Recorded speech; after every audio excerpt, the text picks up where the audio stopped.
आप लोगों का हमारे YouTube चैनल पर बहुत बहुत स्वागत है। हम आज आप लोगों के लिए 12th क्लास का इकोनॉमिक्स का चैप्टर लेकर आए हैं। चैप्टर का नाम है औद्योगिक विकास की रणनीति 1947 से 1990 तक। बच्चों, इस चैप्टर को शुरू करने से पहले मैं इस चैप्टर की पृष्ठभूमि आप लोगों को बता दूं। 1947 में जब भारत आज़ाद हुआ था, उस वक्त भारत के सामने जो मुख्य समस्या थी, वो मुख्य समस्या ये थी कि हमारे यहाँ जो कदीमी टाइप से और प्राचीन टाइम से जो विश्व प्रसिद्ध व्यापार चला आ रहा था, हथकरघा उद्योग, इस तरह का जो उद्योग चले आ रहे थे, वो ब्रिटिश काल में ख़त्म हो गए थे। आप लोगों को मैंने पिछली वीडियो में बताया था कि अंग्रेज़ों ने भारत में किस प्रकार जो है उद्योग धंधों को ठप कर दिया था।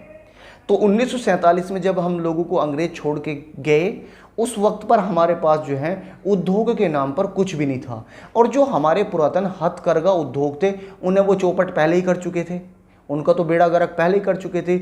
और आप लोगों को इस बात को भी सुन के बड़ा ताज्जुब होगा और गर्व भी होगा कि भारत का जो उत्पाद थे, उनकी विश्व मार्केट में इतनी डिमांड थी, चाहे वो ज्वेलरी थी, कपड़ा था, या और पत्थर से बनी नक्काशी की चीज़ें थी, हाथी दांत के बनी हुई चीज़ें थी, कि पूरी दुनिया की चीज़ें जो हैं हमारे चीज़ों के सामने दोयम लगती थी। लेकिन जब 1947 तक आते आते अंग्रेज़ों ने उन हथकरघा उद्योगों को, वस्तु शिल्पकारों को, उनकी जो लाइफ है वो बिल्कुल बेकार कर दी और वो उद्योग भारत में ख़त्म हो गए। साथ ही आप लोगों को पता है कि औद्योगिकरण के दौर ने जो हथकरघा उद्योग थे उन्हें भी फीका कर दिया, उनके कामों को पीछे की तरफ धकेल दिया था। तो ऐसे में तो उद्योग ही होने चाहिए।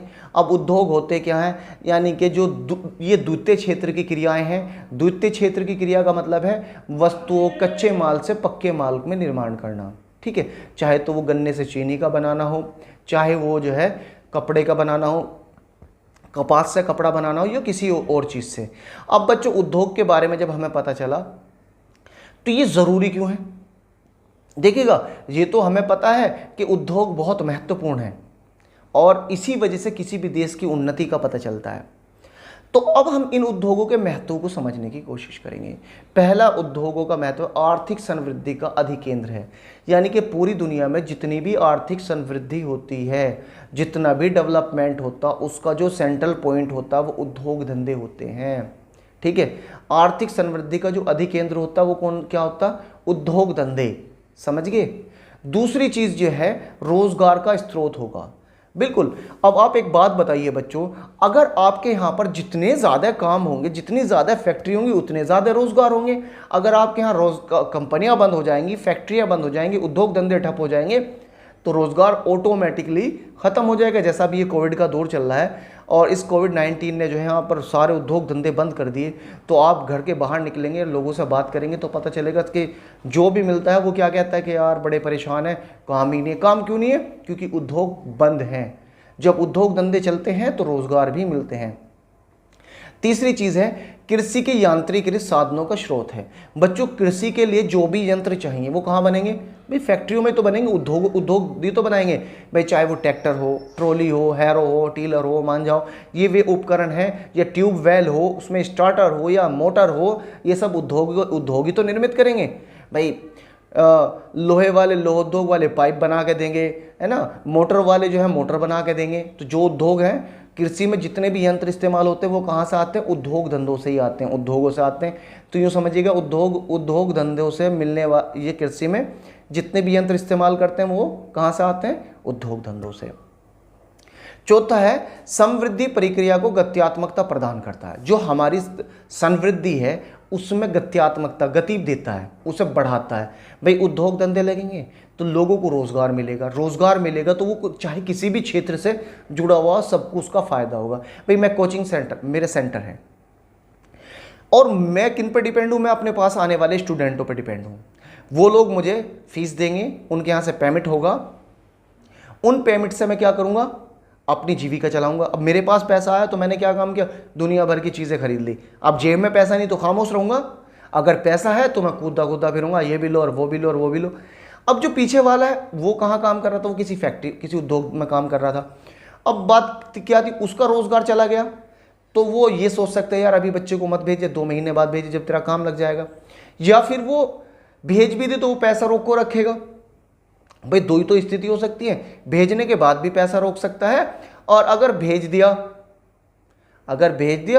और उसके पास जो है नहीं भेजेगा, पैसा नहीं है, तो अब पैसा आने से उद्योग चलेंगे तो पैसा आएगा, पैसा आएगा तो उससे गत्यात्मकता आएगी, पैसे का रोटेशन होगा और समृद्धि में गत्यात्मक आएगी, समृद्धि तेज हो जाएगी। अब जब पीछे से काम नहीं होगा तो क्योंकि समाज का हर एक व्यक्ति एक दूसरे से जुड़ा हुआ है, भाई किसान जो है कंपनी वाले उद्योग धंधों से जुड़े हुए हैं, जो श्रमिक है वो उद्योग धंधों से जुड़े हुए हैं, और जो दूसरी क्रिया तीसरी क्रिया के लोग हैं सब एक दूसरे से जुड़े हुए हैं, और एक सर्किल है, जब ये सर्किल घूमता रहता है तो उद्योग में गति आती रहती है, और जब उद्योग में गति नहीं आती तो क्या, बेकार। अब सभ्यता का विकास होता है बच्चों, अगर उद्योग धंधे अच्छे से चलेंगे जब भी जो सिविलाइजेशन डेवलप होती हैं। आप लोग देखते हैं कि इंग्लैंड में पहली औद्योगिक क्रांति इंग्लैंड में ही शुरू हुई थी, और आज दुनिया के जो सबसे खूबसूरत शहर हैं वो इंग्लैंड के अंदर ही है।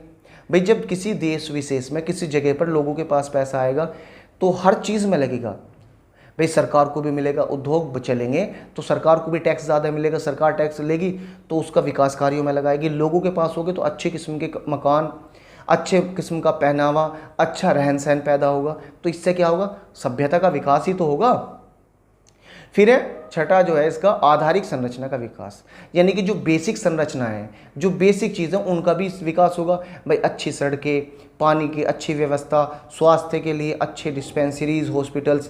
भाई डॉक्टर भी तो जब भी दुकानें खोल लेंगे, क्लिनिक खोल लेंगे, अच्छे डॉक्टर जब भी आएंगे जब पैसा होगा, भाई यानी तो थोड़े से पैसों में तो कोई झोला छाप डॉक्टर ही यूज़ होगा। ठीक है, अब बच्चों बात करेंगे औद्योगिक विकास के लिए राज्य सार्वजनिक क्षेत्र की प्रत्यक्ष भागीदारी की आवश्यकता के कारक। देखिएगा बच्चों, 1947 से 90 तक की हम ले रहे हैं, 1947 से 1990 तक की हम बात कर रहे हैं। तो इस दौर में सरकार ने क्या काम किया था, क्लोज्ड इकोनॉमी का इस्तेमाल किया था और साम्यवादी इकोनॉमी अपनाई थी। एक तरीके से देखा जाए तो इसमें ज़्यादातर उद्योग धंधों को अपने अंडर में लेकर रखा था। ठीक है, क्योंकि बड़े बड़े उद्योग धंधों में पैसा लगाने के लिए जो है सरकार की ही भूमिका अहम होती है। अब जो बड़े उद्योग धंधे हैं उनमें सरकार प्रत्यक्ष भागीदारी कैसे करे। सबसे पहली बात है पूंजी का अभाव।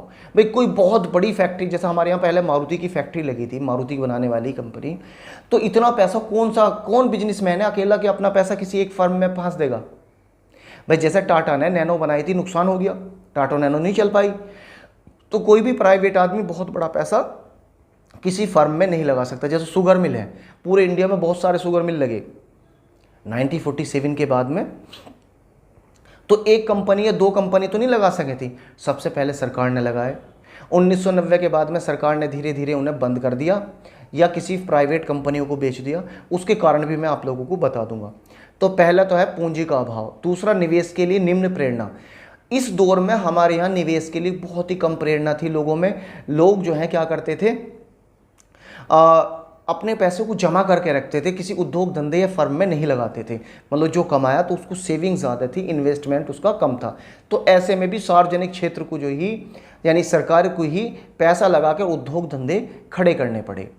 तीसरी जो खूबी है वो है सामाजिक न्याय के साथ समृद्धि। अगर सार्वजनिक क्षेत्र प्रत्यक्ष भागीदारी करके पैसा इन्वेस्ट करेगी, पैसा लगाएगी, तो उससे सामाजिक न्याय पैदा होगा। सामाजिक न्याय का मतलब ये है कि जो उसमें ये भी ध्यान रखा जाएगा कि हम जो है गरीबों के, छोटे कमज़ोर लोगों के, कमज़ोर वर्गों के लिए भी कार्य करें। और अगर किसी वजह से ऐसा नहीं होने का और प्राइवेट सेक्टर की कंपनी होगी तो प्राइवेट सेक्टर की कंपनी अमीर गरीब को नहीं देखेगी, SC ST OBC को ध्यान में रख के उद्योग धंधे नहीं चलाने की, उनके आरक्षण के हिसाब से जॉब नहीं देगी, बल्कि वो तो उन्हें जॉब देगी जो उसके लिए फ़ायदेमंद होंगी। समझे? तो उद्योग धंधों में ये तीन खूबी है। अगर सरकार पैसा लगाती है, एक तो बड़े धंधे बना सकती है, बड़े उद्योग बना सकती है, दूसरा निवेश के लिए प्रेरणा होती है, प्रेरित करती है, तीसरा जो है सामाजिक न्याय, जो मैंने अभी आप लोगों को बताया। ये 1947 से 90 तक की बात कर रहे हैं। उसके बाद जो भारत में जो है खुली ओपन इकोनॉमी का इस्तेमाल किया गया था, उसमें जो हम आपको तब डिटेल से बताएंगे। अब जब सार्वजनिक क्षेत्र इसके अंतर्गत उन उद्यमों को शामिल किया जाता है जो सरकार के नियंत्रण से चलाए जाते हैं। इनका मुख्य उद्देश्य क्या है? मुख्यतः इनका उद्देश्य जो समाज कल्याण होता है, समाज का कल्याण करना होता है। और निजी क्षेत्र से जो आशय वो उन उद्यमों से है जो निजी व्यक्तियों द्वारा नियंत्रित और चलाए जाते हैं, और इनका मुख्य उद्देश्य क्या होता है? लाभ कमाना। भाई पहला मैंने आप लोगों को बताया, पहला जो उद्योग है वो है सार्वजनिक उद्योग। उसका मतलब है गवर्नमेंट से संबंधित फैक्ट्रियां और कंपनियां। उनका उद्देश्य है कि समाज के सभी लोगों का, सभी व्यक्ति और समूहों की समृद्धि करनी, है ना। और दूसरी चीज जो है समाज का कल्याण करना। और दूसरा जो है वो है निजी क्षेत्र। निजी क्षेत्र से है कोई व्यक्ति चलाने जो किसी व्यक्ति या फर्म के द्वारा चलाया जाता है। उनका उद्देश्य क्या होगा बच्चों? उनका उद्देश्य तो मैक्सिमम लाभ कमाना होगा। बच्चों ये सरकारी उद्योग धंधे क्यों फेल हुए? इसके पीछे मुख्य कारण था, जब सरकारी कोई अधिकारी हो जाता था किसी कंपनी या फर्म में, सरकारी फर्म में, तो वो क्या करता था? अपने भाई भतीजों को उसके अपनी उस पोस्ट पर, उन पोस्टों पर रख लिया करता था जो खाली वैकेंसी होया करती थी। सरकारी कर्मचारी कोई काम नहीं क्या करते थे। मैं इसका एक उदाहरण बता दूं आपको। हमारे जो मेरठ इलाका है, पश्चिम उत्तर प्रदेश की जो पट्टी है, इसमें बहुत सारे शुगर मिल हैं। एक शुगर मिल है दोराला, एक शुगर मिल है उससे 10 किलोमीटर की दूरी पर सकौती शुगर मिल।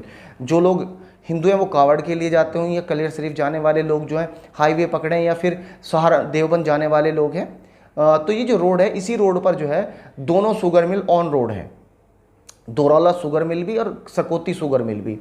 इन दोनों शुगर मिलों में मैं आपसे बता दूं, जो दोराला शुगर मिल है ये प्राइवेट शुगर मिल है, सकौती शुगर मिल जो था वो गवर्नमेंट शुगर मिल था, और दोराला प्राइवेट था।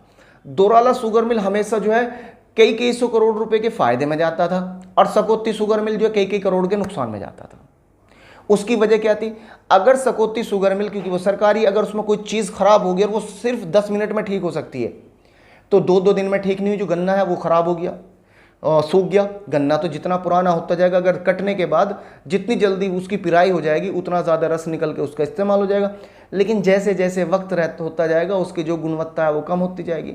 दोराला शुगर मिल में अगर कोई बहुत बड़ा भी फॉल्ट हो जाता, ज़्यादा से ज़्यादा 1 घंटा या 2 घंटे, क्योंकि वो प्राइवेट फैक्ट्री है, प्राइवेट फार्म है। और मैंने आपसे बता दिया कि प्राइवेट फार्म में क्या होता है? प्राइवेट फर्म में ऐसा होता है कि भाई किसी भी तरीके की जो है ऐसी कोई गुंजाइश नहीं होती लापरवाही की। दोराला शुगर मिल ने क्या किया? शराब मिल उसी से बना ली, गत्ता मिल उसी से बना ली, गैस अपने बॉयलरों पे बनाना शुरू कर दिया, पावर प्लांट लगा लिया, उसी से गन्ने से मिलने वाली जो चीज़ें थी उनका इस्तेमाल कर लिया। सकौती शुगर मिल में ऐसा कुछ नहीं हो पाया। तो बच्चों आप लोगों की समझ में आया होगा कि प्राइवेट सेक्टर की जो कंपनियां वो क्यों मुनाफे में जाती हैं, और सरकारी सेक्टर के जो उद्यम थे वो क्यों नुकसान में गए। इसके लिए सरकार को इन्हें बंद नहीं करना था, बल्कि एक ऐसी पॉलिसी बनानी चाहिए थी, ऐसे नियम और कानून बनाने चाहिए थे जिससे कि ये कंपनियां ही अच्छी और जीवंत हो उठें, सक्रिय हो सकें, क्योंकि ये रोजगार के मुख्य स्रोत हैं। अगर इन्हें बंद कर दिया तो प्राइवेट सेक्टर से देश के लोगों को रोजगार नहीं मिलेगा, क्योंकि प्राइवेट कंपनी तो कोशिश ये करती है कि 2 आदमियों का काम 1 आदमी से वसूल लिया जाए। ठीक है बच्चों, वीडियो देखने के लिए आप लोगों का बहुत बहुत शुक्रिया।